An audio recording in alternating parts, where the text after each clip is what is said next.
Osana en línea con Carlos Fernando Daza. Disfrútalo en el calor de tu hogar con tu familia. Cada día me acompaña mi Señor. Cada día me protege con su amor.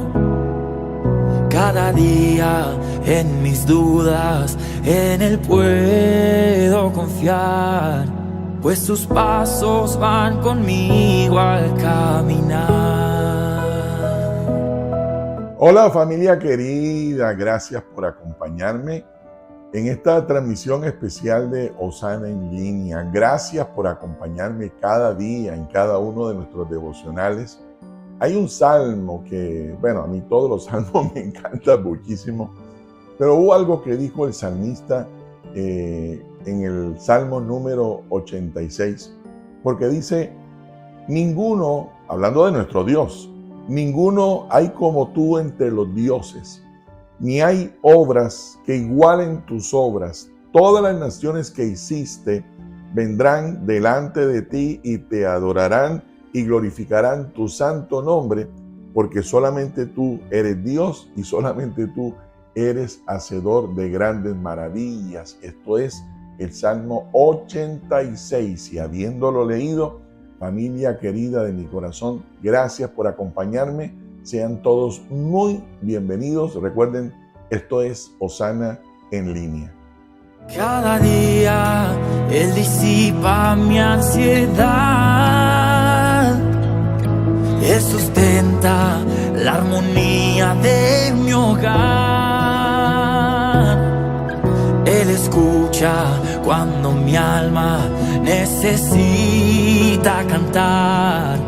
Cada día en Jesucristo encuentro paz. Cada día en Jesucristo encuentro paz. Nada me apartará de Él. Mi Señor en todo tiempo bueno es. Cuidará de mi familia, cuidará también de mí, todos los días hasta el fin. Encontré un libro que me llamó la atención por el título. Decía: ¿y ahora quién podrá defendernos? Entonces, yo pensé inicialmente que era un libro como de chistes o un libro de historias así de buen humor. Y lo tomé en mis manos y comencé a leerlo pensando que era la expresión de un comediante mexicano. Los que son de mi época saben de quién les estoy hablando. Usaba mucho esa expresión: oh, ¿y ahora quién podrá defendernos? Bueno, de Roberto Gómez Bolaños. Sin embargo, el libro no lo escribió él, lo escribió otra persona, y el título decía así: ¿y ahora quién podrá defendernos? Pero en la parte de abajo decía: un grito desesperado. Bueno, comencé a leerlo y básicamente lo que el autor explicaba allí era sobre la violencia de hace 100 años atrás. Entonces, hablaba del horror que vivieron muchos de nuestros abuelos y tatarabuelos, que les tocó vivir la violencia, que les tocó vivir el dolor, que dicho sea de paso, si tú escuchas de la violencia de hoy día, pues obviamente a uno le parece que hoy es mucho más fuerte que antes. Pero saben, a través de toda la historia ha habido mucha agresión, ha habido mucho dolor, ha habido mucha persecución de creyentes. Han ocurrido situaciones, han acontecido cosas que no vale la pena, ¿verdad?, compartirla, porque han sido catastróficas en todos los lugares del mundo. Y claro, yo comencé a mirar y de cosas que habían pasado, y él comienza a decir, no es un libro cristiano, no es un libro que tiene algún tipo, ¿no?, de inclinación religiosa, solo el libro registra, ¿no?, acontecimientos de violencia en diferentes lugares del mundo. Bueno, comencé a leerlo y en la medida que comencé a revisar cada capítulo, solo hablaba de violencia y de acontecimientos, bueno, ya lo mencioné, catastróficos, es la palabra, terribles en diferentes lugares del mundo. Posteriormente a eso, y permítanme que use estos minutos para hacer esta introducción, me senté aquí en la sala de mi casa buscando ver alguna película, en fin, algún noticiero, y noten que entré a un canal y el canal solo había noticias de catástrofes, de violencia, de agresiones en diferentes lugares del mundo. Y yo dije, no, yo no quiero aprovechar mi tiempo de descanso para llenar mi cabeza y mi corazón de tanta situación terrible que pasa en el mundo. Voy a buscar una película. Entonces me fui al canal de las películas y todas las películas eran así, de violencia, de agresión, y con un título en la parte de abajo, ¿no? Historias de la vida real. Esta película está basada en el libro de fulano de tal, que fue escrito sobre una historia real. Es decir, en conclusión, la historia de la humanidad ha estado caracterizada por la violencia, por el dolor, por la persecución, por la agresión, en fin, por situaciones de pobreza. Y todo lo que tú puedes ver a tu alrededor no es solamente de hoy. Lo cierto del caso es que estos tiempos se están poniendo, como dice el Señor en su palabra, mucho más difíciles que probablemente en otros tiempos de la historia. Y claro, en las conversaciones que tenemos entre amigos, en reuniones de la iglesia, con personas que no conocen al Señor, siempre surge una pregunta y es, ¿por qué Dios aprueba, permite que el mal, la maldad, esté presente en la vida del hombre? Es una pregunta muy común. Y si no te ha pasado, lo más probable es que en el camino te encuentres con alguien que te vaya a decir, yo no creo en Dios porque mira esa situación, eso que ocurrió en aquella guerra, o esa persona que asesinó a otra. No, yo no creo en Dios porque hay mucha maldad. Bueno, yo tengo que comenzar mi reflexión hoy compartiéndoles, familia querida, que no es que Dios sea el originador del mal. No es que Dios esté autorizando que las catástrofes lleguen a nuestros pueblos, lleguen a nuestras familias, que la violencia, Él sea quien la inspire, quien la despierte en cada uno de nosotros o en la gente mala, para que finalmente ellos terminen siendo tan violentos de tal manera que sorprende los asesinatos que tal vez habrás escuchado han ocurrido estos últimos meses, estos últimos años, o que ocurrieron tal vez la noche anterior. No es sino que leas el periódico o escuches las noticias de hoy y te vas a dar cuenta de la cantidad de situaciones, he usado la palabra catastrófica, no terrible, que ocurrió el día anterior. No hay que buscar mucho para encontrar la cantidad de violencia que hay. Pero es importante para mí decirte que no es Dios quien envíe ese tipo de violencia a cada uno o a la gente, a los hombres, a la humanidad. Lo que ha ocurrido es que el hombre desde la creación se ha alejado de Dios. Y cuando el hombre se aleja de Dios, automáticamente el mal se genera en su corazón, y con el mal viene la violencia, y con la violencia viene el dolor que vemos o que muchos tal vez han experimentado. Mira que Génesis 6:5, antes de que el Señor enviara el diluvio, justamente dice la palabra que de continuo el hombre solamente pensaba en hacer el mal. ¿Por qué el hombre determinó solamente hacer el mal y con el mal la violencia, con la violencia la agresión, con la agresión el dolor? En fin, tan solo porque decidió alejarse de Dios. Nuestro Señor Jesús le dijo a sus discípulos que en el corazón del hombre es donde se originan los malos pensamientos, bueno, todo lo que tiene que ver con la inmoralidad sexual, pero también con los homicidios, con la violencia. Es en el corazón del hombre donde surge esta maldad que termina convirtiéndose en violencia, en agresión, en fin, como ya lo he mencionado. No es que Dios levante sus manos y diga, te voy a bendecir hoy con maldad. No, es el alejarnos de Dios lo que genera este tipo de comportamientos. De hecho, en Santiago capítulo 4 dice exactamente lo mismo.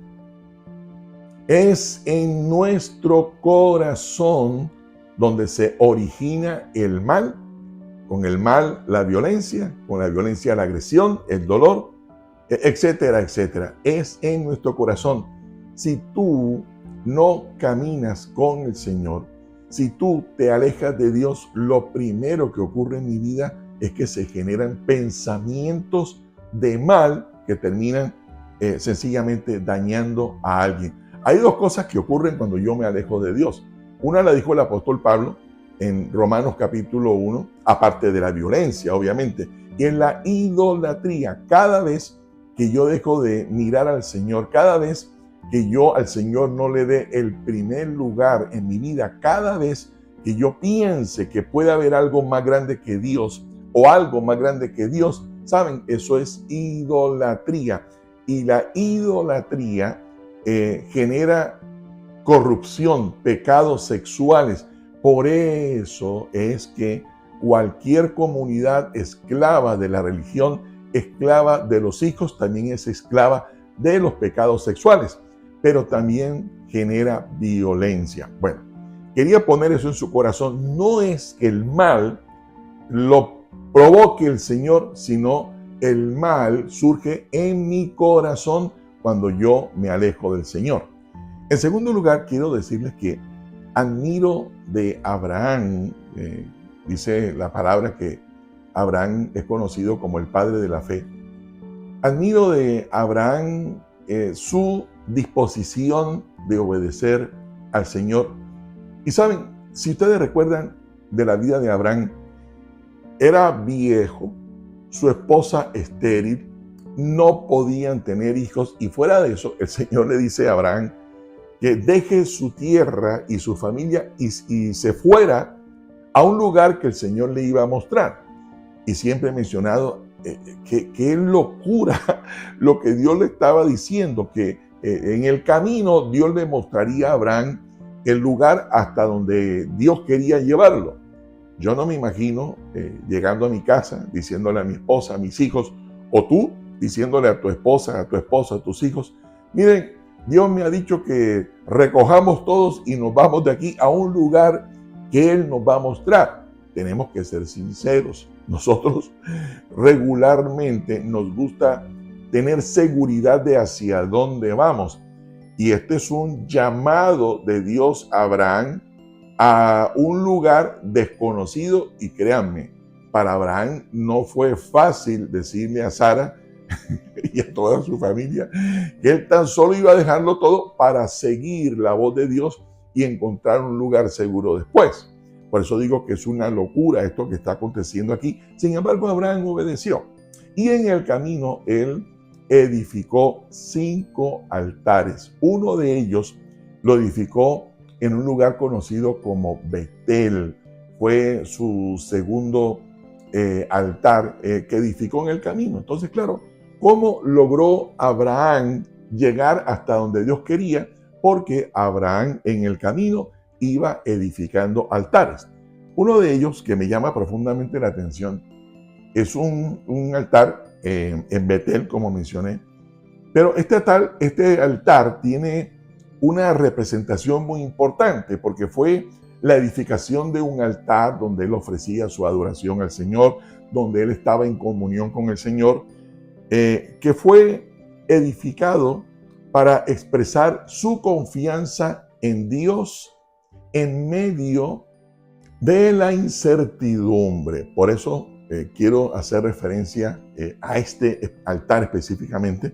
Eso es Génesis 13, versos 3 y 4. Edifica el altar como un acto de confianza en Dios en medio de la incertidumbre. Pero luego en el verso 18 dice que él regresa por este mismo lugar y reedifica el altar que representa, insisto, la confianza en Dios en medio de la incertidumbre. Bueno, permítame, yo tomo unos minutos para que pensemos, para que reflexionemos sobre este acto de adoración de Abraham, su disposición de obedecer al Señor, su disposición de edificar un altar para nuestro Señor, pero especialmente reedificar un altar que representa su confianza en Dios en medio de la incertidumbre. Si hay algo que caracteriza estos tiempos, es justamente eso, incertidumbre. Creo que todos nos hacemos la misma pregunta, pero bueno, ¿qué va a pasar?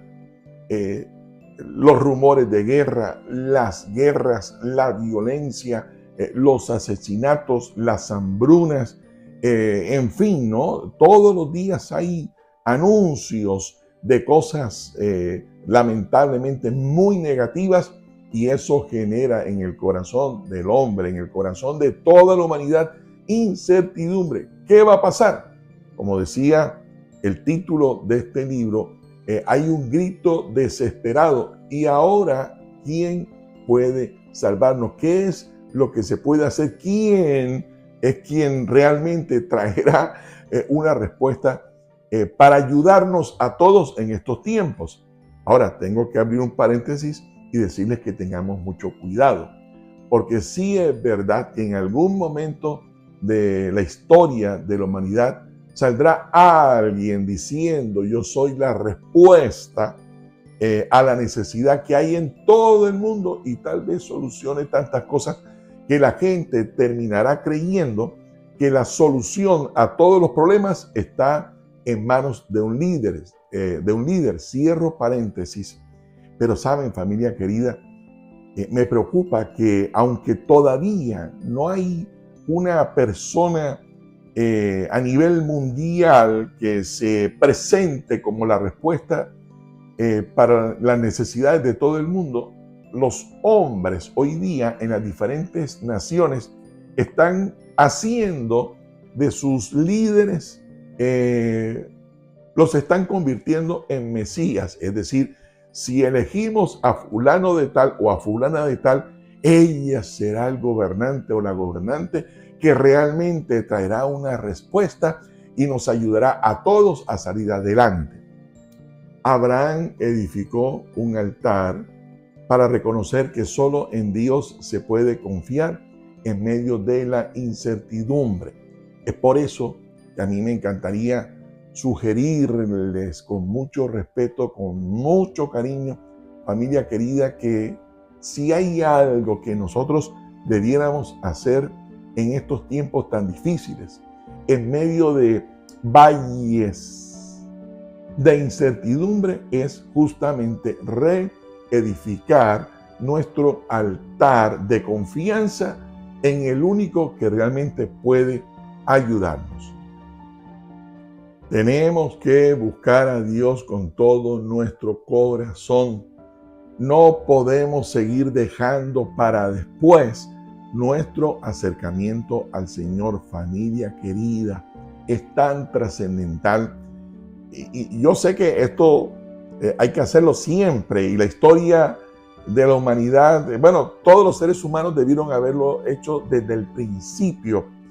Pero quiero ser muy insistente en que no podemos jugar a que hoy creo y mañana no creo, a que hoy sí estoy con Dios y mañana no estoy con Dios. No, tenemos que tomar la decisión de acercarnos al Señor intencionalmente. Si queremos que ocurra un cambio, si queremos que el favor de Dios esté en nosotros, sobre nuestra familia, nosotros necesitamos reedificar nuestro propio altar de comunión con el Señor. Necesitamos volver a orar en familia, reedificar el altar en casa. Miren, es tan fácil, es tan sencillo. Yo sé que estamos en medio de una generación que tiende a ser incrédula cada vez, pero no podemos dejar que eso nos gane. Hay que aprender a confiar precisamente en medio de la incertidumbre en que el Señor nos va a ayudar. Padres, convoquen a sus hijos a tener un momento de oración. Mamás, no se den por vencidas. Recuérdenle a sus hijos las promesas de Dios cada vez que puedan, antes de comer, después de comer, cuando se encuentren en la casa. Saquen un minuto y reedifiquen el altar familiar. El Señor Jesús, Mateo 24, verso 13, nos da, a mi juicio, el mayor consejo para poder enfrentar estos tiempos, superarlos y tener de paso el favor de Dios, la compañía de Dios, la protección de Dios, el cuidado de Dios sobre nosotros y sobre cada uno de los miembros de nuestra familia. Y el Señor dijo: perseveren hasta el fin, perseveren, hagamos nuestro mayor esfuerzo. Yo no les estoy anunciando que vienen mejores tiempos o que los tiempos van a ser más fáciles. No, lo que yo quisiera poner en su corazón es que hoy tomemos la decisión de hacer nuestro mayor esfuerzo para acercarnos a Dios, para reedificar nuestro altar de comunión, de dependencia, de seguir confiando en Él en medio de la incertidumbre. Mire que este libro con el que comencé esta transmisión comentándoles se llamaba ¿Y ahora quién podrá defendernos? El libro termina diciendo: lo único que puede generar un cambio en la humanidad no es las promesas de los hombres, no es las promesas de los gobiernos, sino la presencia de Dios en el corazón de cada uno de nosotros. Claro, en medio de la incertidumbre, en medio del caos, nuestro Dios sigue siendo Dios, sigue siendo el creador del universo y sigue siendo el único en quien podemos confiar. El Señor siempre tiene sus manos extendidas. A nosotros nos corresponde hacer lo que dijo el Señor Jesús: perseverar, hacer nuestro mayor esfuerzo, reedificar nuestro altar de confianza en el único Dios que nos puede ayudar en medio de la incertidumbre. Nada me apartará de Él, mi Señor en todo tiempo bueno es. Cuidará de mi familia, cuidará también de mí, todos los días hasta el fin. Todos los días hasta el fin. No, nada me apartará de Él, mi Señor en todo tiempo bueno es.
descansará.